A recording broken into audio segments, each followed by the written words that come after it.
정프로 스포츠 분석 채널에 방문해 주셔서 감사합니다. 저희 채널은 라이브 스코어, YG 토토, 배트맨 토토에서 제공되고 있는 스포츠로만 분석 공유하고 있습니다. 무엇보다 적중률을 높이고 싶으신 회원분들은 정프로 가족방에 입장해 보시면 보다 확실한 정보를 쉽고 빠르게 받아보실 수 있습니다. 거짓으로 말씀드리는 게 아닙니다. 일주일만 참여를 해보시면 정프로 분석방은 다른 곳과 다르다는 걸 확실히 느끼실 수가 있습니다. 정프로 최종 조합이 궁금하신 분들은 영상 하단 고정 댓글 확인해 보시면 입장 링크가 있습니다. 클릭 후 입장해 보시면 됩니다. 분석가 흉내는 내는 가짜들이 유튜브에서 판을 치고 있습니다. 이상한 곳에 입장하셔서 고통받지 마시고 안전하고 확실한 곳에서 정보 받아보시길 바랍니다. 이어서 경기 분석을 시작하겠습니다. 첫 번째 경기, 신한은행 대 KB스타즈. 신한은행은 시즌 내내 명확한 문제점을 노출하고 있다. 공격의 중심을 맡고 있는 신이슬과 미마, 루이, 김진영이 꾸준히 분전하고 있으나 전체적인 전력 면에서는 뚜렷한 한계가 드러난다. 최근 경기에서 신이슬은 20점 가까운 득점과 리바운드, 어시스트를 모두 챙기며 에이스 역할을 수행했으나 팀의 마무리 단계에서 효율이 급격히 떨어지는 약점이 여전했다. 특히 5점 차 이내의 박빙 승부에서 단 한 번도 승리하지 못한 것은 상징적인 결과다. 이는 경기의 마지막 순간에서 누구에게 공격권을 집중할지, 어떤 전술을 선택할지에 대한 판단이 불분명하기 때문으로 해석된다. 미마 루이가 인사이드에서 존재감을 발휘하고는 있지만 수비 전환 시 속도를 잃는 경우가 많고, 김진영 또한 리바운드 기여도 외에는 득점 효율이 안정적이지 않다. 최근 들어 득점력은 소폭 상승했으나 상대적으로 실점이 더 커져 수비 공백의 부담이 여전히 크다. 여기에 백투백 일정의 첫날이라는 사실까지 더해지며 체력 안배를 위해 경기 템포를 조절할 가능성도 배제하기 어렵다. 이는 결과적으로 공격 속도 저하와 함께 총득점이 줄어드는 양상을 가져올 것으로 예상된다. 반면 KB스타즈는 최근 경기력의 흐름이 안정적이다. 박지수를 중심으로 하나프코트 세트 플레이가 완전히 자리를 잡았고, 강희슬과 허예은의 득점 연계도 리그 내에서는 손꼽히는 수준이다.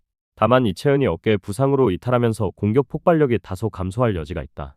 이채은은 19경기에서 평균 25분 36초를 소화하며 8.2득점 2.7리바운드 1.2어시스트로 윙포워드 포지션에서 세컨 옵션을 담당해왔다.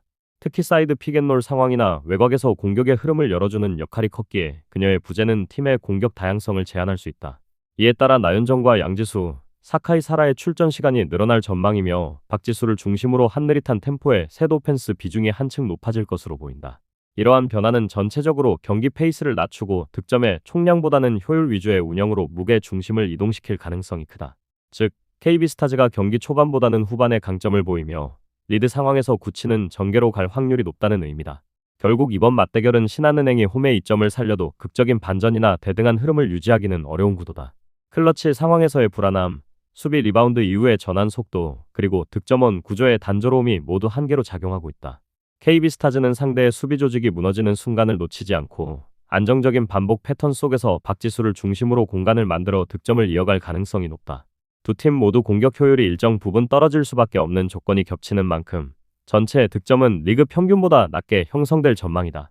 경기 양상은 점점 하프코트 중심으로 무게가 쏠리며 KB스타즈의 높이와 세트 플레이 완성도가 신한은행의 수비를 압도하는 흐름으로 귀결될 것이다.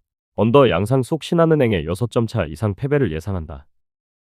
두 번째 경기, 삼성생명 대 우리은행. 삼성생명은 최근 팀 밸런스가 안정화되며 확실한 상승 흐름을 이어가고 있다. 특히 이해란이 올 시즌 평균 19.1득점과 8.3리바운드를 기록하며 팀 공격의 중심을 맡고 있으며 최근 경기들에서도 20득점 이상을 꾸준히 올리는 등 절정의 컨디션을 보이고 있다. 이주연의 복귀는 앞선 압박과 수비 에너지를 되살리는 요인이 되고 있어 삼성생명 특유의 빠른 템포가 경기 초반부터 살아나는 경향이 크다. 홈 경기에서는 전체적으로 페이스를 높여 많은 슈팅을 시도하지만 실점 또한 다소 늘어나면서 경기 후반 승부처에서 수비 집중력 유지가 중요하게 작용한다. 팀 내 외국인 자원이 시즌 초부터 이탈했음에도 불구하고 이미 시즌 전체를 그 전력으로 운영해왔다는 점에서 이번 경기 역시 전력 공백보다는 완성도를 중점적으로 평가해야 한다. 최근 이어지는 활약과 선수 간 호흡, 홈코트 이점까지 더하면 삼성생명은 자신들의 스타일을 온전히 구현할 가능성이 높다. 다만 상대가 리그 내에서 가장 끈질긴 수비력을 지닌 팀 중 하나인 우리은행이라는 점은 경기의 템포를 좌우할 변수가 될 것이다. 우리은행은 올 시즌 내내 김단비와 오니즈카 아야노를 중심으로 공격 구성을 유지하고 있다. 김단비는 평균 16.6득점, 11.8리바운드, 4.2어시스트를 기록하며 트리플 더블급 활약을 연이어 보여주는 등 여전히 팀 전술의 핵심이다. 오니즈카는 최근 들어 부상에서 회복세를 보이며 공격 비중을 크게 확대, 직전 경기에서 28점을 올리는 등 확실한 2옵션으로 자리 잡고 있다. 반면 포워드 로테이션 자원으로 평가받던 세키 나나미와 한엄지는 모두 시즌 아웃된 상태로 세키는 무릎 부상으로 장기 결장 후 팀을 떠났으며 한엄지는 어깨 재수술로 남은 시즌 복귀가 어렵다. 두 선수 모두 세점 수비와 체인지업 수비 상황에서 강점을 보이던 유형이었기에 윙 수비 폭이 줄며 경기 후반 체력 소모가 누적될 가능성이 높다. 그럼에도 불구하고 우리은행은 전술적 틀을 이미 해당 부상 전부터 고정시켜 유지해왔고 주요 득점원들의 컨디션이 좋다는 점에서 전반적 전력 하락보다는 로테이션 폭이 좁아진 형태로 평가된다. 특히 하프코트 수비에서 효율이 높고 경기당 평균 60점 이하의 실점을 기록하는 안정적 수비력은 삼성생명의 빠른 공격 템포를 견제할 수 있는 유력한 무기다. 이번 경기는 상반된 팀 스타일이 맞부딪히는 구도다. 삼성생명은 이해랑과 이주연의 활약으로 템포를 높이며 공격에서 리듬을 찾고 있지만 우리은행의 견고한 하프코트 수비와 느린 속도는 이런 흐름을 억제할 수 있다. 결국 승패는 3쿼터 이후 체력 유지 여부와 리바운드 싸움에서 갈릴 가능성이 높으며 삼성생명은 홈코트의 에너지를 활용해 초반 주도권을 쥘 가능성이 크다. 그러나 우리은행의 수비 집중력이 경기 후반까지 이어진다면 대등한 흐름이 형성될 여지가 크다. 득점이 크게 벌어지는 시나리오보다는 두 팀이 60점대 초반에서 균형을 이루는 접전이 전개될 확률이 높다. 득점 폭이 제한적인 경기 흐름 속에서 포제션당 효율이 승패를 결정할 주요 포인트가 될 것이다. 각 팀의 최근 득점 패턴과 수비 집중력 그리고 전력 구성을 종합해볼 때 이번 경기는 언더 양상 속 삼성생명의 5점 차 이내 승리를 예상한다. 세 번째 경기, 창원 LG 대 울산 모비스. 창원 LG는 시즌 내내 꾸준한 수비 중심 농구와 안정적인 로테이션 운영으로 리그 상위권을 유지하고 있다. 특히 홈에서는 평균 실점이 60점대 후반에 머물 만큼 수비 조직력과 리바운드 장악 능력이 돋보인다. 최근 경기에서 타마요가 복귀해 정상적인 경기 감각을 회복했으며 마레이와 유기상까지 가세한 인사이드 조합이 완성되었다. 이들의 공수 밸런스는 LG 농구의 핵심인 느린 페이스 속 효율적인 공격 구조를 가능케 하고 있다. 직전 원주 디비전에서 패하며 리바운드와 턴오버 관리의 한계를 드러냈지만 홈에서 연패를 피해야 하는 상황에서 집중력 회복이 예상된다. 공격에서는 마레이의 페인트존 장악을 중심으로 한 리바운드 세컨드 찬스, 외곽에서는 3점 슛을 통한 분산 공격 비율이 강점으로 작용한다. 또한 긴 휴식일 덕분에 체력적으로도 유리한 상황이며 초반부터 강도 높은 수비를 통해 상대 체력 저하를 노리는 운영이 기대된다. 이는 경기 전반을 안정적으로 통제하는 패턴으로 이어질 가능성이 크다. 반면 울산 모비스는 최근 경기력 면에서 기복이 두드러진다. 직전 손호전에서 45점 차 대패를 기록하며 경기 중반 이후 급격히 무너지는 모습을 보였다. 현재 부상자 없이 정상 전력으로 나서지만 시즌 전체적으로 주전 의존도가 높아 백투백 일정에서는 후반 체력 저하가 불가피하다.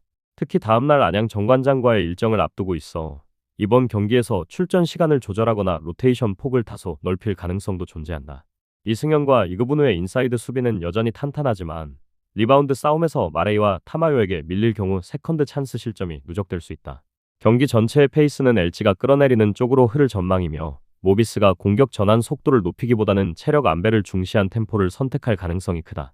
이 경우 공격 효율 하락이 불가피하며 외곽 의존도가 높아질수록 득점 편차 역시 커질 여지가 있다.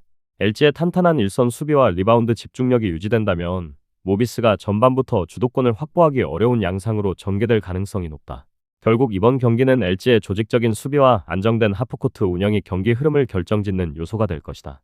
LG는 홈의 이점을 바탕으로 초반부터 수비 강도를 높이고 리바운드 우위를 확보하며 서서히 점수차를 벌릴 여건을 갖췄다.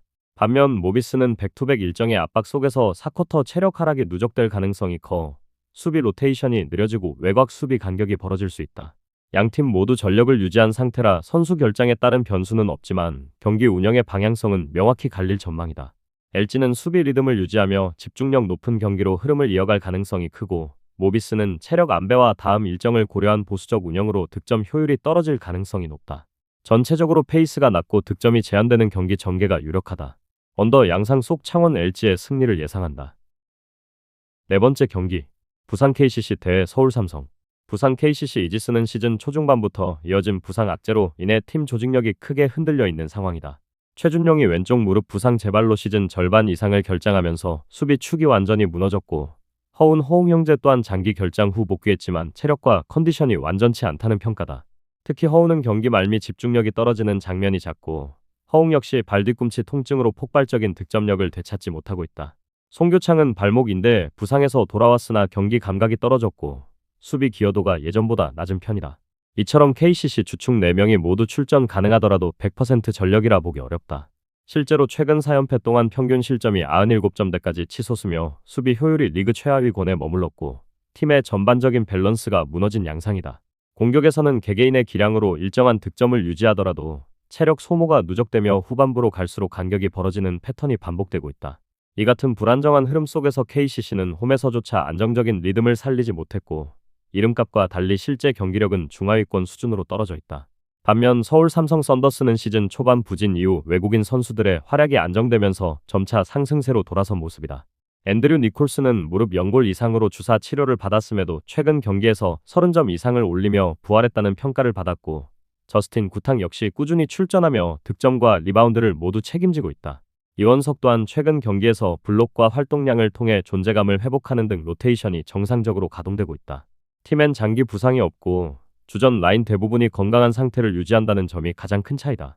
김효범 감독의 전술적 조정 아래 경기 운영이 한층 안정되었고 니콜슨 구탕 중심의 공격 루트가 유기적으로 연결되며 득점 효율을 높이고 있다. 수비에서도 적극적인 압박과 리바운드 집중력을 바탕으로 상대의 실책을 유도하는 경향이 뚜렷하다. 실제로 최근 몇 경기에서 상위권 팀들을 상대로도 접전을 이어가며 강팀과의 간격을 좁히는 모습이 확인된다. 이러한 구조적 안정감은 부상 누적에 시달리는 KCC와 확실히 대비되며 전력 대비 경기 내용의 완성도가 높게 평가될 만하다. 결국 이 맞대결의 핵심 변수는 KCC의 수비 재정비 여부와 삼성의 외국인 듀오 컨디션 유지에 달렸다. KCC가 공수 밸런스를 회복하기에는 아직 시간이 필요하며 주축 선수들의 체력 저하가 누적된 탓에 후반부 집중력 하락이 잦을 가능성이 높다. 반대로 삼성은 최근 페이스 조절 능력을 토대로 꾸준히 80점대 득점을 이어가고 있으며 수비 리바운드 이후 속공 전개에서도 효율이 좋아지고 있다. 홈의 이점을 감안해도 KCC가 수비 약점을 완전히 메우기 어려운 상황에서 경기는 빠른 득점 템포와 맞불 양상으로 흘러갈 확률이 크다. 삼성의 공격이 꾸준히 이어질 경우 KCC도 외곽포와 트랜지션 득점으로 맞대응하겠지만 장기적인 체력 관리 측면에서 밀릴 여지가 있다. 두 팀 모두 수비보다 공격 중심의 경기 흐름을 보일 가능성이 높으며 결과적으로 점수의 총합이 높게 형성될 것으로 예상된다. 오버 양상 속 부산 KCC 이지스의 5점 차 이내 패배를 예상한다. 다섯 번째 경기, 서울 SK 대 고양 소노. 서울 SK는 최근 상승세의 중심에 서 있다. 팀의 공격 효율이 리그 상위권을 유지하고 있으며 홈 경기에서 보여주는 안정감이 돋보인다. 시즌 전체 평균 득점은 80점대 초반으로 꾸준하며 수비에서도 실점을 70점대 중반으로 묶는 등 흐름의 균형이 잡혀 있다. 특히 원희와 멀로가 인사이드에서의 존재감을 지속적으로 보여주며 최근 10경기 동안 팀의 공격 전개에 활력을 더했다. 또한 홈 연전 일정 덕분에 이동 피로가 없고 상대팀이 연속 경기 일정을 소화하는 구조적 이점을 안고 있다. 압박 수비와 공격 전환의 간격 조절이 더욱 세밀해진 점 역시 눈에 띈다. 공격 효율 지수는 120을 넘나드는 수준까지 올라가며 득점 루트 역시 외곽과 인사이드를 고르게 활용하는 구도로 정착되고 있다. 직전 동아시아 슈퍼리그에서도 주전 전원이 출전하여 컨디션 관리에 성공했고 전체적인 체력 리듬 모두 긍정적인 방향으로 유지 중이라 본 경기에서도 리그 평균 이상의 집중력을 기대할 만하다. 한편 고양 소노는 원정 일정에 직면한 상황에서도 점차 경기력이 상승 곡선을 그리고 있다. 최근 모비스전 대승이 보여주었듯 외곽 슛감이 회복되었고 수비 전환 속도 역시 개선되었다. 레이던 나이트와 강지훈이 리바운드 경합에서 제공하는 이점이 커졌으며 이정현이 중심이 된 백코트 조합이 공격의 균형을 유지한다. 다만 팀은 직전 경기 직후 원정길에 오른 데 이어 홈백투백 일정까지 예정돼 있어 체력 부담이 후반으로 갈수록 가중될 가능성이 높다. 이런 흐름에서는 경기 초반부터 빠르게 페이스를 끌어올리기보다 SK의 템포에 맞추며 효율적인 득점 루트를 선택할 확률이 높다. 소노는 최근 5경기에서 득점 효율이 리그 평균을 상회하긴 했으나 평균 실점은 여전히 상대 공격이 한번 흐름을 타면 대응하기 어려운 구조를 가진다. 그럼에도 불구하고 수비 리바운드 집중력이 유지된다면 4쿼터 초반까지는 접전 양상으로 이어갈 여력이 있다. 양팀 모두 부상 변수 없이 정상 전력으로 나서며 단순 전력 차 외의 일정적 요인이 승패를 가를 중요한 포인트가 된다. SK는 홈 어드밴티지와 체력 우위를 바탕으로 탄탄한 공격 흐름을 유지하겠지만 소노 역시 외곽 집중력과 리바운드 장악력을 앞세워 쉽게 무너지지 않을 것이다. 경기 초반에는 양팀이 서로 페이스를 탐색하며 수비의 강도를 높이겠고 이후 경기 후반에는 피로 누적으로 인해 공격 효율이 다소 떨어지는 양상이 나타날 가능성이 크다. 이런 상황에서는 득점이 폭발하기보다는 전체적으로 점수가 제한되는 흐름이 예상된다. 최종적으로는 서울 SK가 홈에서 안정된 공격과 수비 전환력을 바탕으로 5점 내외의 근소한 차이로 승리할 가능성이 높다. 언더 양상 속 서울 SK의 근소한 승리를 예상한다. 다음 경기 분석에 앞서 여러분들에게 조금이나마 도움이 되고 빠르게 정보를 받아보실 수 있는 곳을 마련해 두었습니다. 저의 영상의 하단 댓글을 확인해 보시면 카카오톡 링크가 있습니다. 클릭 후 손쉽게 입장이 가능합니다. 누구나 참여 가능하고 100% 무료로 운영하고 있습니다. 돈을 주고 유료 정보를 이용하시는 것보다 저희 멤버방에서 유료 정보와 똑같은 분석 정보를 받아보실 수 있습니다. 저희 멤버방에서 제공되는 정보들과 스포츠를 좋아하고 즐길 수 있는 멤버방으로 참여하시길 바랍니다. 함께 떠들고 즐겁게 배팅 라이프를 즐기셨으면 좋겠습니다. 무조건 당첨은 장담해 드릴 수 없지만 당첨될 확률을 극대화하실 수 있습니다. 여섯 번째 경기, 대한항공 대 KB손해보험. 대한항공은 인천 계양체육관에서 열리는 이번 홈 경기에서 다시 한번 조직력 회복을 노린다. 최근 경기에서 정지석이 복귀하며 공격 라인은 어느 정도 안정감을 되찾았으나 임재영의 시즌 아웃이 남긴 공백은 여전히 크다. 특히 리베로 류에이의 방출 이후 새롭게 가세한 이든 게릿은 첫 경기 출전을 앞두고 있으며 수비 기여도는 다소 떨어질 수 있으나 공격 전개에 새로운 흐름을 만들어낼 가능성이 있다. 한 선수와의 호흡이 초반 변수로 작용하겠지만 러셀과 정지석이 측면에서 분산 득점을 이어간다면 대한항공의 전반 주도권 유지에는 무리가 없을 전망이다. 다만 장기전으로 이어질 경우 리시브 불안이 누적되며 전열이 흐트러질 소지가 있다. KB손해보험은 주전 자원의 부재가 팀 전력에 직접적인 영향을 미치고 있다. 야쿠비 개인 사정으로 결장하면서 측면 공격 효율이 급격히 낮아진 상황에서 나경범 역시 무릎 회복이 완전하지 않아 이전과 같은 점프 타이밍을 소화하기 어렵다. 이로 인해 비에나의 공격 집중도가 높아졌고 상대 블로킹의 견제를 받아 효율이 떨어지는 양상이다. 하현용 감독 대행 체제에서 차영석과 박상하의 중앙 블로킹 존은 일정 효과를 내고 있으나 리시브 라인의 흔들림이 여전해 흐름 전환이 쉽지 않다. 속공 중심의 단조로운 전개 또한 경기 후반 피로 누적 시 실책으로 이어질 위험이 크다. 양팀의 맞대결은 공격 전개 안정성과 체력 유지에서 뚜렷한 차이가 기대된다. 대한항공은 홈에서의 조직력과 러셀 정지석 듀오를 앞세운 공격 균형을 바탕으로 초반 우위를 점할 가능성이 높다. 반면 KB손해보험은 중앙 라인 중심의 전술로 세트 후반을 버티려 하겠지만 측면 화력의 한계를 극복하기는 쉽지 않아 보인다. 경기 전체는 비교적 점수가 낮게 유지되는 접전 형태가 예상되며 대한항공의 세트 분배 전술이 승패를 가를 핵심 요인이 될 것으로 보인다. 언더 양상 속 대한항공의 핸디캡 승리를 예상한다. 일곱 번째 경기, 정관장 대 현대건설. 정관장은 외국인 공격수 엘리사 자네테의 결장으로 인해 전력 운영에 심각한 공백이 생긴 상황이다. 자네테는 팀 내 해결사 역할을 도맡아온 선수로 그녀의 부재는 공격 점유율과 득점 루트 전체에 직접적인 타격을 주게 된다.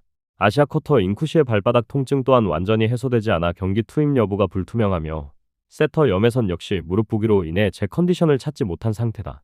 이로 인해 대전은 공격수 간 호흡이 어긋나며 세트 플레이의 완성도가 떨어지고 있다. 블로킹에서는 여전히 강점을 보이지만 리시브 불안이 이어지며 세컨드볼 연결이 매끄럽지 않고 리듬이 끊기는 장면이 잦다.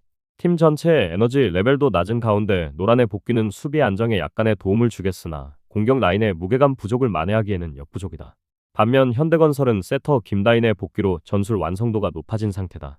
김다인은 경기 조율 능력이 뛰어나고 빠른 템포의 세트 플레이를 통해 중앙과 좌우를 고르게 활용한다. 주전 아웃사이드 정지훈이 피로골절로 이탈해 있지만 카리와 양효진이 안정적으로 득점을 책임지고 있다. 특히 양효진은 범실이 적고 효율적인 블로킹으로 상대의 리듬을 무너뜨리는 데 능하다. 최근 원정 경기에서도 조직적인 수비를 앞세워 실점을 최소화하고 있으며 서브와 리시브의 흐름이 리그 내에서도 안정적으로 이어지는 편이다. 현대건설의 중원 장악 능력은 정관장이 상대하기 난처한 부분으로 블로킹 싸움에서 어느 정도 맞불을 놓더라도 공격 연결의 질에서 큰 격차가 존재한다. 종합적으로 이번 경기는 대전이 자네테의 결장으로 공격 루트가 단조롭게 굳어지고 인쿠시의 상태 미비로 인해 세밀한 조율이 어렵다는 점에서 주도권을 잡기 힘들 전망이다. 세트 중반 이후 리시브 붕괴가 누적되면 현대건설의 서브 공세에 노출될 가능성이 높으며 수비전 양상에서도 체력 부담이 쌓일 것이다. 현대건설은 세터 복귀 이후에 안정된 세트 운영과 카리의 결정력을 앞세워 경기 흐름을 장악할 것으로 보인다. 정관장의 반격은 순간적인 블로킹 성공에 그칠 가능성이 높으며 꾸준한 득점 생산이 어려운 구조다. 오랜 연패로 인한 분위기 침체도 여전히 반등 동력이 되지 못하고 있다. 결국 이번 맞대결은 언더 양상 속 대전 정관장의 핸디캡 패배를 예상한다. 저의 영상이 마음에 드셨다면 구독과 좋아요, 알림 설정 해주시면 저에게 큰 힘이 됩니다. 추가적인 조합픽과 다양한 경기에 대한 세부적인 분석과 결과가 궁금하신 분들은 영상 하단의 댓글창 꼭 확인해 주시길 바랍니다. 스포츠 토토가 처음이신 분들 혹은 적중률이 낮으신 분들께서는 멤버방 적극적으로 추천드리고 멤버방 입장하시면 분석 비교부터 해보시길 바랍니다. 멤버방에 다양한 픽스터 분들이 많이 있으니 도움을 받아서 수익을 극대화하는 것도 괜찮은 방법일 수 있습니다. 그러니 며칠 지켜보신 후 마음에 드는 조합픽 탑승하는 방법도 좋을 수 있습니다. 누누이 말씀드리지만 스포츠는 절대로 운으로 하는 게임이 아닙니다. 이제는 스포츠도 전문 분야가 존재합니다. 오늘도 저희 영상을 시청해주셔서 정말 감사합니다. 구독과 좋아요 한 번씩만 부탁드리며 저는 다음 영상에서 인사드리겠습니다.